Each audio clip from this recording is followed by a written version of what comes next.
वो चित्र। रामेश एक अमीर व्यक्ति अपने बड़े और भव्य बंगले में रहता था। उसका बंगला पुराना और बड़ा था, जो कि एक पुराने महल की तरह था। बंगले के बड़े हॉल में एक विशाल चित्र लगा हुआ था, जिसमें एक खूबसूरत और गहरे नीले रंग की साड़ी पहने महिला दिख रही थी। उस महिला के आंखों की झलक में कुछ अजीब सा था, जो कि देखने वाले को बार बार आकर्षित करता था। एक रात जब रामेश अकेले ही अपने हॉल में था, तो वह चित्र के पास जा बैठा।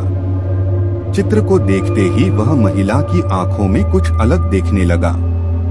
वह जैसे उसे बुला रही थी। बहुत ही अचानक वह चित्र की ओर धक्का देकर उसे देखने लगा। चित्र के पीछे एक गुप्त सीढ़ी नजर आई, जो बंगले की तलाश के लिए बनी थी। रामेश ने अपनी जिज्ञासा और डर को नियंत्रित किया और सीढ़ी को उतरने लगा। सीढ़ी उसे बंगले के एक छोटे से कमरे में ले गई, जहां एक पुराना ताला लगा हुआ दरवाजा था। रामेश ने ताला खोला और अंदर घुसा। अंदर एक छोटा सा कमरा था, जिसमें एक पुराना और भव्य सिंहासन था। सिंहासन पर एक गहरा नीला रंग का पोशाक पहने हुए एक शासक दिख रहा था। वह शासक रामेश को अपने आसपास की विचित्रता के लिए अद्भुत लगा। उसके पीछे एक और दरवाजा था, जो कि अब तक बंद था। रामेश की जिज्ञासा और रोमांच की भावना ने उसे उस दरवाजे को खोलने के लिए उत्तेजित किया। जैसे ही वह दरवाजे को खोलने वाला था, वह देखा कि उसके सामने एक गुफा है, जिसमें एक विशालकाय रत्न लटक रहा था।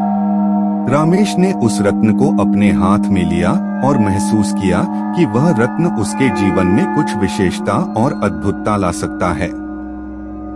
लेकिन जैसे ही वह उस रत्न को छूने वाला था, उसके चरणों में एक विशाल आघात हुआ और वह धीरे धीरे अनजान होता जा रहा था। चिंगारी, धुंधली आवाज और अंधेरे का अनुभव हो रहा था। जब उसकी दृष्टि सामान्य हो गई, तो वह अपने ही बंगले के हॉल में था। चित्र वाली वह स्त्री अब उसे अपनी बाहों में लिए खड़ी थी। वह अब उसके साथ रात के अंधेरे में घूमने लगी। अगले दिन सुबह जब रामेश ने अपने हाथ में उस रत्न को देखा, तो वह जान गया कि वह रत्न अनदेखा और भयानक शक्ति लेकर आया था। उसे लगा कि वह अब कभी अपने घर में शांति और सुरक्षा के साथ रह सकता है।